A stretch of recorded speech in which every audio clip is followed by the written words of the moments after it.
안녕하세요. 한울가족 여러분. 함께 말씀을 통해 한울 생명과를 맛보는 행복한 시간이 되었습니다. 이번 주에는 제4과 어려운 길에 관하여 공부하겠습니다. 먼저 기억절을 함께 읽어볼까요? 이사야 8장 17절 말씀입니다. 시작! 이제 야곱의 집에 대하여 얼굴을 가리시는 여호와를 나는 기다리며 그를 바라보리라. 이번 교과를 통해 함께 배울 단어는 시련입니다. 시련은 겪어내기 힘든 어려움을 의미합니다. 지금은 시련이라는 한자를 통해 구속사적인 의미가 무엇인지 살펴보겠습니다. 시련은 시험할 시와 단련할 연이 합쳐진 단어입니다. 먼저 시험할 시를 볼 것 같으면 말씀원에 법식자가 있는데요. 말씀원은 우리가 여러 번 했던 것처럼 점주자, 석삼자, 입구자가 합쳐져서 삼위 하나님, 성부, 성자, 성령 하나님의 입에서 나온 것, 말씀을 의미합니다. 법식자는 장인공과 주살익이 합쳐진 단어인데요. 주살이란 활과 화살을 긴 줄이나 끈으로 이어놓은 사냥 도구를 말합니다. 일반적으로 땅에서 사용하는 것을 주살이라고 하고요. 물에서 사용하는 것을 작살이라고 합니다. 이것은 목수가 먹줄로 표시하며 차례에 맞춰 집을 짓거나 물건을 만들어 가듯 세상을 사는 것이 법이라는 뜻도 있습니다. 그래서 시험할 시라는 것은 우리가 하나님의 말씀대로 순종하였는지 고지고대로 하나님의 율법인 십계명을 지키고 따른 것인지 시험하는 것입니다. 그 다음에 단련한 련자는 쇠금자와 가려낼 간자가 합쳐진 단어인데요. 쇠금자는 성김이라고도 합니다. 쇠금으로 할 때는 이제금자와 흑토자, 점주자가 합쳐져서 오랜 세월이 지난 후에 지금 이 땅속에 광물이 있는데 그것이 금속이라는 뜻이 있고요. 성을 나타낼 경우에는 사람인 임금왕, 점주자가 합쳐져서 삼위 하나님을 마음속에 품어서 빛나는 사람이라는 뜻도 있습니다. 그래서 아마 김씨들은 하나님을 열심히 믿어서 하늘나라에 가야 될 것 같습니다. 그 다음에 가려낼 간자가 있는데요. 이것은 묶을속자와 점주자가 합쳐졌습니다. 묶을속자는 나무들을 이렇게 묶는 것을 표현하고 있습니다. 그래서 나무 다발을 풀어헤쳐서 이렇게 좋은 것을 가려낸다는 뜻이 있습니다. 그래서 단련할 연자는 쇠덩어리에 열을 가하여 불순물을 제거하고 두드려서 단련하듯이 하나님은 죄악의 불순물을 제거하고 하늘나라에 살기 적합한 사람, 순금과 같이 정결한 사람으로 만들기 위하여 우리에게 시련을 허락하신다는 뜻이 있습니다. 그런 심오한 뜻이 있었군요. 정말 감사합니다. 뉴욕 할렘가의 한 건물이 화염에 휩싸여 있었는데 이때 한 시각장애인 소녀를 4층 창틀에서 구원하려고 소방관들은 필사적으로 노력하였습니다. 그러나 그녀가 시각장애인이다 보니 아주 힘든 상황이었습니다. 그때 그 소녀의 아버지가 도착하여 메가폰을 들고 자기의 지시를 따라 그물로 뛰어내리라고 딸에게 소리쳐서 안전하게 구출할 수 있었습니다. 이는 소녀가 아버지를 믿었기 때문에 아버지가 말한 것을 그대로 확신하고 따랐기 때문이었습니다. 마찬가지로 하나님은 아하스를 구원하려고 도움을 주겠다고 하셨습니다. 그러나 그는 거절했고 그 결과로 백성들은 왕의 나쁜 결정 때문에 고통을 겪었습니다. 결국 그들이 듣지 않으려고 했기에 그들은 어려운 방법으로 교훈을 배워야 했습니다. 이번 교과의 학습 목표입니다. 첫째, 우리가 정말 두려워할 대상은 지상의 것이 아니라 생명의 주인이신 하나님임을 깨닫는 것입니다. 둘째, 눈앞에 보이는 일시적인 것보다 보이지 않는 영원한 것을 더 소중히 여기는 것입니다. 셋째, 현대적인 거짓 영의 활동이나 주술을 배척하고 하나님이 보내신 선지자들의 증언을 따르기로 결심하는 것입니다. 예언이 성취됨. 기원전 734년경 임마누엘에 관한 이사야의 예언은 아하스가 직면한 진퇴양난의 상황과 구체적으로 연결되어 있었습니다. 즉, 임마누엘이 자라서 분명하게 말하고 선과 악을 구별하기 전에 이스라엘과 시리아 왕국이 더 이상 존재하지 않을 것이라는 예언이었습니다. 아하스의 뇌물을 받은 디글랏빌레셋 3세는 북방의 동맹을 붕괴시켰고 갈릴리와 요단강 건너편 북방 이스라엘의 지역을 정복했으며 인구의 일부를 이주시킨 다음 그 영토를 아수르의 도에 편입시키므로 이사야가 예언한 지 2년이 채 못 되는 기원전 732년에 예언은 정확하게 성취되었습니다. 이스라엘의 남은 자들은 베가 왕이 살해당한 후 호세아가 아수르에 항복하고 조공을 바치자 추방을 면했습니다. 그러나 호세아는 다시 배반하였고 아수르는 기원전 722년에 이스라엘의 수도 사마리아를 점령하여 수천 명을 메소포타미아와 메대로 이주시켰습니다. 그래서 이스라엘 백성들은 결국 그 지방의 주민으로 흡수되어 그들의 정체성을 완전히 상실하고 말았던 것입니다. 하나님은 유다의 원수들에게 무슨 일이 생길지 예언하셨습니다. 그러나 그분이 아하스에게 말씀하시고 싶은 요점은 이것은 어차피 벌어질 일이기 때문에 아수르에게 의지할 필요가 전혀 없다는 것이었습니다. 불순종의 결과들. 하나님께서 이스라엘과 시리아 왕국을 스스로 멸망시키겠다고 약속하셨기 때문에 아하스는 아무것도 할 필요가 없었습니다. 그러나 아하스는 그에게 불순종하고 아시리아와 동맹을 맺었습니다. 그는 또한 시리아의 신들이 하나님보다 더 강력하다고 믿었기 때문에 경배했습니다. 하나님이 제공하신 한량없는 구원을 거절함으로써 아하스의 멸망은 결정된 것이나 다름없었습니다. 결국 하나님은 파리와 벌로 이집트와 아수르를 유다에 보내셨고 아수르를 고용된 삭도로 사용하여 유다 왕국을 파괴했습니다.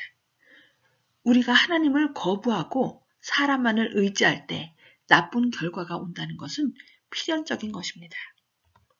여기서 우리가 들어야 할 기별은 무엇일까요?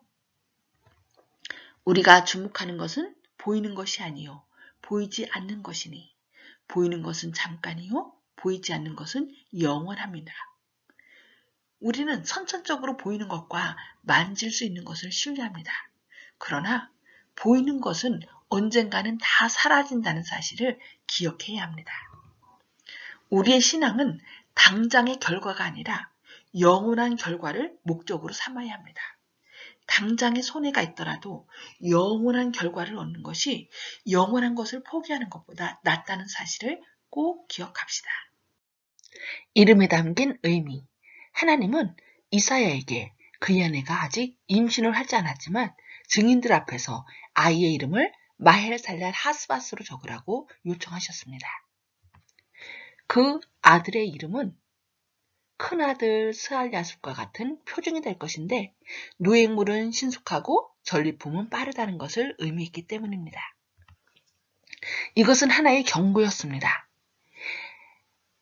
마헬살랄 하스바스, 마헬살랄 하스바스. 이사야가 아들을 부를 때 그 뜻은 노획물은 신속하고 전리품은 빠르다는, 즉 아수르가 시리아와 이스라엘 땅을 신속하게 정복할 것이라는 경고였습니다. 더구나 아하스가 하나님의 보존의 기별을 거절했기 때문에 디글랏빌레셋 3세는 강물처럼 와서 유다 땅도 파괴할 것이었습니다. 파멸이 선고된 그들에게 여전히 희망이 남아있을까요? 네, 있습니다. 비록 아수르가 유다 땅에 와서 괴롭힌다 할지라도 그들은 하나님이 우리와 함께 하심이라는 약속을 가지고 있기 때문입니다. 곧 유다와 그 밖의 나라 안에 있는 하나님의 원수들에게 심판이 임할 텐데 그것은 전쟁, 고난, 포로의 형태로 이르러 올 것이고 하나님은 그 남은 자들과 함께 하시며 그들을 그들의 땅으로 돌아오게 하실 것입니다. 이사야의 아들들의 이름과 삶이 세상에 전하는 하나님의 기별이 된 것처럼 우리도 삶을 통해 예수님의 재림을 전하는 삶을 살아야겠습니다.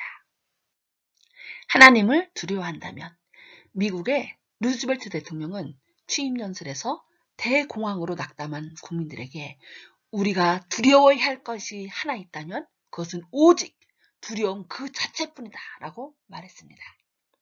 낙심한 백성을 향한 이사야의 기별도 하나님을 두려워한다면 아무것도 두려워할 것이 없다는 것이었습니다. 하나님은 이사야에게 사람들이 두려워하는 것을 두려워하지 말고 그분을 두려워하라고 훈계하셨는데 이것은 성경에서 아주 중요한 주제입니다. 계시록 14장 6절로 12절에서 새 천사가 전 세계에 선포하는 기별은 요한계시록 13장에 묘사된 짐승의 세력을 두려워하거나 그에게 영광을 돌리기보다는 하나님을 두려워하고 그분께 영광을 돌리라는 것입니다. 하나님을 진정으로 두려워한다는 것은 그분을 온 우주의 궁극적인 주권자로 인식한다는 것을 의미합니다. 그러한 경외심은 다른 모든 두려움을 이깁니다. 만일 그분이 우리 편이시라면 그분의 허락 없이는 아무도 사탄이라 할지라도 우리를 건드릴 수 없다는 뜻입니다. 우리가 가장 두려워해야 할 대상은 모든 생명의 주인이신 하나님이시며 그분을 사랑하고 경외할 때 지상의 어떤 것도 두려워할 필요가 없어집니다. 은혜를 모르는 자들의 운명. 혹이 너희에게 고하기를 지절거리며 속살거리는 신접한 자와 마술사에게 물으라 하거든 백성이 자기 하나님께 구할 것이 아니냐 산 자를 위하여 죽은 자에게 구하겠느냐 하라. 이사야 8장 19절 말씀. 아하스는 하나님의 은혜를 거절하고 마귀에게 재물을 바치는 이교의 주술에 매우 깊이 빠져서 자녀를 바친 왕이었습니다. 아하스의 이러한 악한 영향으로 유다의 대부분의 사람들은 우상 숭배, 점술, 죽은 자 숭배에 기초한 종교를 따랐습니다.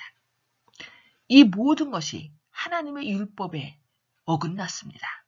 결국 아하스가 죽었을 때 그에 대한 존경심의 부족으로 백성들은 그를 이스라엘 열왕의 묘실에 들이지 않고 예루살렘 성에 장사하는 저주를 했습니다. 이런 종류의 신념은 오늘날에도 여전히 존재합니다. 우상은 공개적으로 숭배되지 않을 수 있지만 우리의 문화는 죽은 자들이 산자와 소통하고 그들의 미래를 결정하거나 이어나는 것에 대한 믿음으로 가득 차 있습니다. 영성주의, 현대 마법, 뉴에이지가 이 메시지를 전 세계에 퍼뜨렸습니다. 오늘날은 영화와 드라마의 모든 주제들이 거의 이런 죽은 자들에 관한 것입니다. 우리는 성경만을 믿고 그 미묘한 거짓말을 단호하게 거부해야 합니다. 그들을 거부하는 것은 하나님께 대한 충성의 문제입니다. 더 깊은 연구를 위해 각 시대의 대쟁투 556종 말씀입니다. 구약 시대에도 오늘날의 강신술사들과 같이 죽은 자와 교통하노라고 주장한 부류의 사람들이 있었다. 그러나 신접한 자들이 다른 세계에서 온 자들이라고 부르는 그들을 성경은 귀신의 영이라고 말한다. 신접한 자의 행위는 하나님이 가증하게 여기시는 일이라고 선언되었고 그것은 죽음의 형벌에 해당하는 것으로 엄하게 금지되었다. 박수라는 이름이 오늘날은 조소의 대상이 되고 있다. 사람들이 악한 신과 교통한다는 주장은 암흑시대에 지어낸 이야기처럼 여겨지고 있다. 그러나 수백 명, 수천 명, 아니 수백만 명의 신봉을 얻어 과학계와 일반 종교계에 침투해 들어가고 법조계에서도 호감을 얻고 심지어는 궁정에까지 들어가 있는 이 강신술의 큰 기만은 옛날에 금지되고 정죄되었던 신접한 자가 새로운 탈을 쓰고 부응한 것에 지나지 않는다고 경고하였습니다. 사단은 교묘하게 강신술 사상을 영상 매체인 영화나 TV를 통해 사람들에게 주입시키고 더 나아가 게임을 통해서 우리 어린아이들을 유혹하고 있습니다. 말씀과 예언의 신을 통해 사단의 정체를 깨닫고 선지자들의 증언을 따르기로 결심하는 길만이 생명을 얻는 길임을 꼭 기억하시고 자녀들에게도 그렇게 교육하시기 바랍니다. 이번 교과의 결론입니다. 하나님은 이사야의 말뿐 아니라 그의 가족과 그의 행위를 통해서 경고와 희망의 기별을 강조하셨습니다. 유일하게 안전한 길은 하나님을 믿는 것입니다. 그분은 자신이 무엇을 행하고 계신지를 아십니다. 하나님은 사랑과 능력으로 그분을 신뢰하는 자들을 인도하고 보호하십니다. 다른 힘을 의지하는 자에게는 불행이 있을 뿐입니다. 우리도 아하스가 맞이했던 최후를 모면하기 원한다면 하나님께로 돌아갑시다. 또한 아하스가 불순종하여 어려운 길을 걷고 있음에도 완전히 소멸되지 않고 남은 자가 돌아올 것이라는 소망을 주시는 하나님을 의지하셔서 보호를 받으시는 하늘 가족 되기를 바라며 교과 공부를 마치겠습니다. 감사합니다.